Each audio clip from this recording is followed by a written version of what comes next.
Leave the house and don't take anything with you. Fine by me. Just stop making life miserable for Sophia and the others. What on earth are these people talking about? But something inside me snapped at that moment. Alright, I'll leave then. Good riddance. That'll get rid of an annoyance. We can finally live happily just a family. With those snide comments from my sister-in-law Catherine and her husband Robert, I packed my bags and left. Why didn't you tell us? Now, the in-laws have finally caught on. But it's too late. Let them suffer. Serves them right. My name is Anna, a 32-year-old office worker. I married my husband Ken 3 years ago. I met Ken through work. He would often come to my workplace for business, and I was drawn to his hard-working attitude. During a casual night out with co-workers, I ran into Ken at a bar and we ended up drinking together. As the evening went on, we found ourselves sitting next to each other and engaged in various conversations. Turns out, we both attended the same high school. Ken is 2 years older than me. Apparently, he was a senior when I was a freshman, but we never met. Maybe we passed each other in the hallway. That's a funny thought. It's hard to imagine we walked the same high school hallways, meeting only later in life.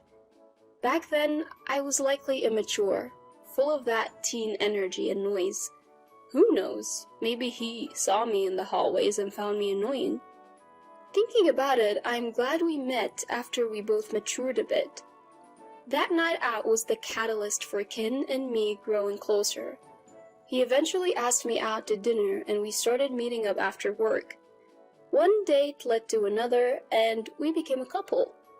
Ken was kind, mature, and someone I could rely on. Gradually, I found myself falling for him. Our relationship progressed smoothly, and about a year in, Ken popped the question. Anna, you're the one for me. I think it's fate we went to the same high school. Will you marry me? Yes, I'd be honored. And so, we decided to get married. Next, we had family meetings with each other's parents. My parents were quite fond of Ken, which put me at ease. Who would have thought you both went to the same high school? That school has a great culture. I have a co-worker from there who's really dedicated. A trustworthy person, I'd say. My dad can be quite stubborn, so hearing him say that was a relief. Ken had graduated from a prestigious university and worked for a reputable company, so I wasn't too worried, but it was nice to have my parents' approval. Then we visited Ken's family for another family meeting. That's when things got a little uncomfortable. Ken's parents weren't exactly the warmest people. So, you're Ken's fiancé. You're quite plain, aren't you? We were hoping for a supermodel or at least the daughter of a big company CEO, given where Ken works. Hey, Dad, Mom, that's rude. Just kidding. You always take things so seriously, Ken. Right, don't take it to heart. Just parent humor.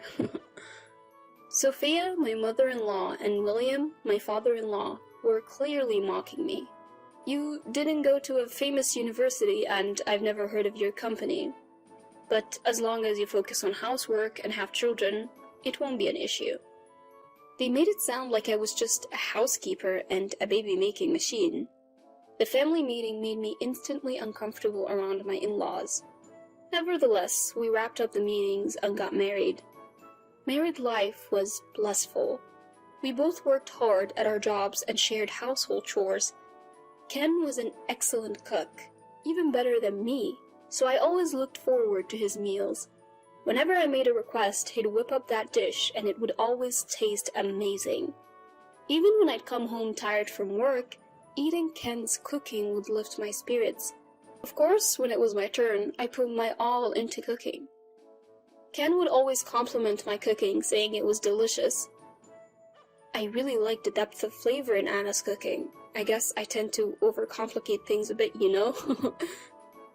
No way, Ken. Your food tastes like it came straight from a restaurant. I feel like we're having our own personal chef. Really, that means a lot to hear you say that. We were always full of praise for each other. That's why we've been able to have such a harmonious married life. 2 years have flown by since we got married, and we're still as close as ever. But there has been one nagging issue. We haven't been able to have kids. Now, it's only been 2 years, so we're not exactly in a rush, but the pressure from my in-laws has been substantial. When are you going to get pregnant, Anna? Sophia, you asked about this just last week over the phone. These things don't change overnight. What are you talking about? If you keep procrastinating, that's why you won't have children. Are you sure you're even capable? What?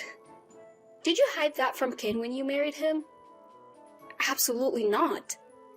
If you're lying, I won't let it slide. Sophia often cornered me like this. Eventually, I underwent fertility testing and reported to my in-laws that I was fully capable of having children. They weren't exactly thrilled, but at least they understood I could have kids. Still, they continued to heap on the pressure. If you're capable of having kids, then hurry up. What a useless daughter-in-law. Being pressured like this only makes it harder to conceive. Every visit to the in-laws' house became an ordeal, and both of them would only criticize me when Ken wasn't around. Sophia would often call to confirm Ken was away before launching into her tirades. Life with Ken was great, but dealing with the in-laws was causing me a lot of stress. I felt uneasy, fearing that I'd have to endure their criticisms indefinitely. However, amidst all this, another issue arose. William, Ken's father, became frail and needed nursing care. And, of course, the in-laws expected us to move in with them. Ken is the eldest son, so it's only natural that he helps out. Since you can't have kids, the least you can do is be useful. They continued to press us like this, and Ken, unaware of the emotional toll his parents were taking on me, broached the subject of us moving together. Mom seems to be struggling a lot. I really want to help out if I can. What do you think? I was really torn. Living together would likely be hard. My in-laws have been giving me a hard time behind Ken's back. If I outright say no, Ken would be shocked. So I decided to lay down some conditions. Okay, I get that Sophia and the family are having a hard time. Can I add some conditions of my own? Sure, go ahead. I'm the one asking for a favor after all. Thanks. First off, I won't be taking care of William. Normally, that should fall on Sophia or their actual son, you, Ken. Also, I want to continue working. If you can agree to these 2 conditions, then we can live together. As I said this, Ken looked at me seriously. He might be disappointed. Maybe he'll say it's a problem if I'm not willing to cooperate with his parents. But Ken looked me in the eye and said, "All right, I accept your conditions. I'll make sure not to put any burden on you." Facing Ken, who looked at me straight on, I decided to trust him. And so we moved into my in-laws' house to begin our life together. They seemed to think they could boss me around as Sophia quickly started issuing orders. "Anna, please take care of William. And also, could you clean the shower and handle all the cooking?" Sophia said this as if it were a given, but I trusted Ken, so I stood my ground. I won't be doing any nursing care for William. That's not my role. I'll help out with household chores as much as I can, but not to the extent that it interferes with my job. So don't pile everything on me. Hearing this, Sophia's eyes widened in anger. What? What are you saying, Anna? If you won't do it, then who will? That would be the job of you, Sophia, or Ken. What are you talking about? There's no way I'll let Ken do it. You should do it.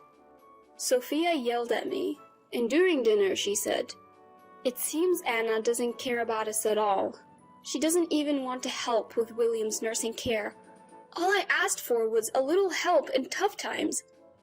Sophia tried to make it seem like I was the one at fault. She probably thought Ken would scold me, but Ken said, well, those were the conditions for living together. Huh? My in-laws were surprised. Ken continued unfazed. When we agreed to live together, Anna and I made a promise. She won't assist with any nursing care and she will continue to work. What? You can't be serious? The in-laws were speechless.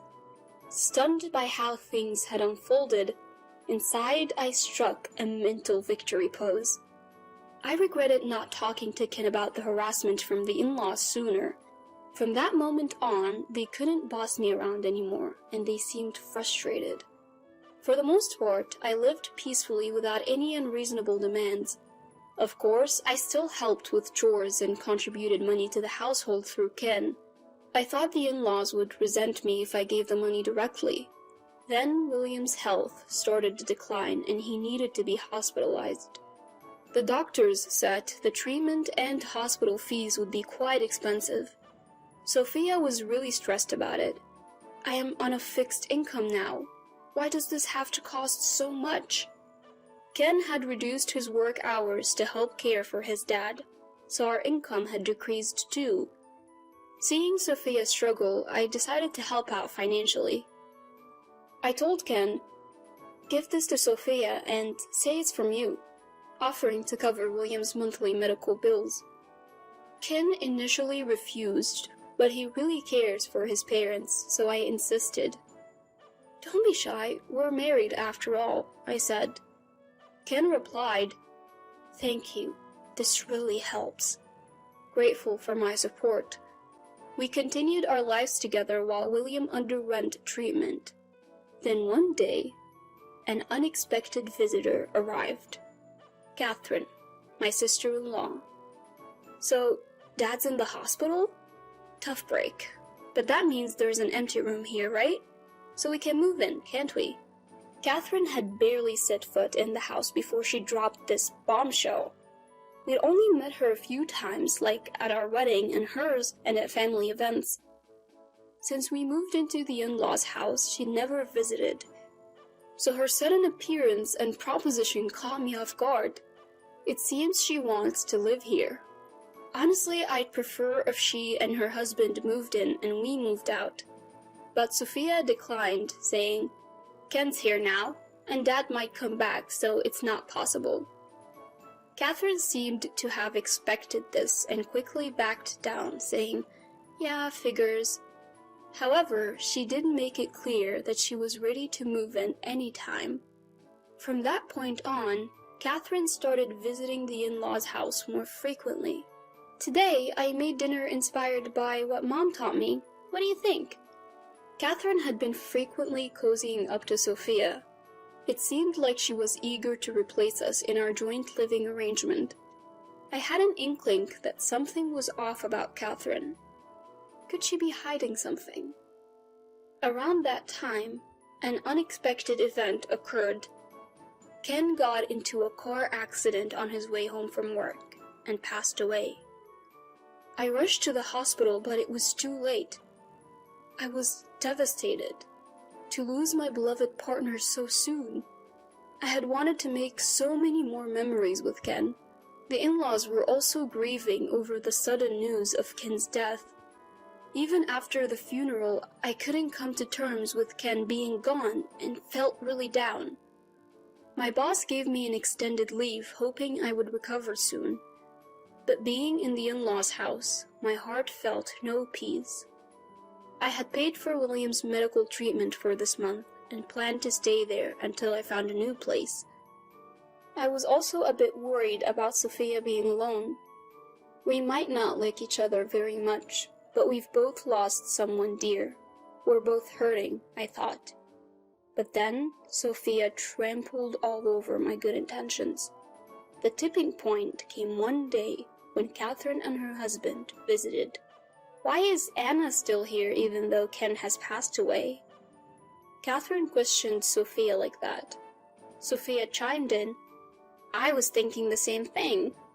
We've been busy with the funeral, but we're not obliged to keep Anna an outsider here." Fueled by Sophia's words, Catherine and her husband became even more assertive. "Outsiders should leave, and leave your assets too." "Exactly. Don't burden Sophia and the rest any longer. What on earth are these people talking about?" But something in me snapped then. "Fine, I'll leave." They looked surprised when I easily agreed, but then they smirked. "Now we can get rid of the troublemaker. We can finally live happily just as a family."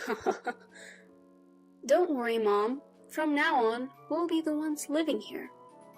As they spoke those words, I packed my bags and left. A month had passed since then. Living in a studio apartment near my workplace, I had been focusing on my career. Then one day, I received a call from an unknown number. "Hello?" Thinking it might be work-related, I answered.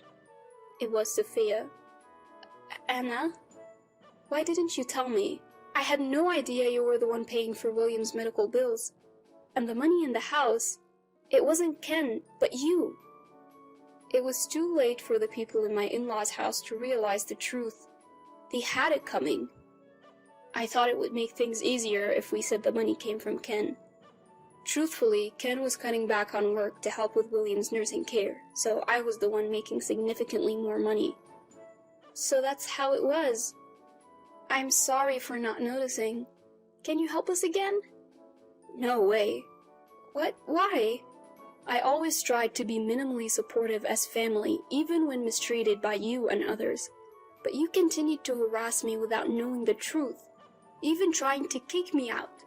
I've put an end to my martial ties with the late Ken. We're now complete strangers. Please figure out how to handle William and your daughter's family issues on your own." I said that and hung up. Then I blocked her number. I later learned from a relative still in contact with me that William had tried to force Sophia into a divorce to prioritize his own treatment. He probably thought they could afford it if one less person needed supporting. However, Sophia refused, insisting she would only agree to a divorce if she got a huge settlement. Right now, their family is a mess, embroiled in legal battles. Both are being emotional, but they'll soon realize the lawyer fees will bleed them dry. Eventually, there won't be any assets left to divide. Catherine and her husband, it turns out, had debts, and they were close to being kicked out back then. In-laws have just now realized the fact, but it's too late. They were planning to mooch off my in-laws, but that failed miserably as my in-laws are now on the brink of divorce. Currently, Catherine and her husband are living in a cheap apartment and are asking relatives and friends for loans. However, no one is lending them money because they can expect that they will never get it back. Their debt will continue to grow with interest, making their situation even worse. Knowing my in-laws are spiraling downward like this, I thought, serves you right. I decided to put them behind me and move on. Of course, I'll never forget Ken, who was kind to me. I plan to live my life to the fullest so that someday we'll have a lot to talk about in heaven.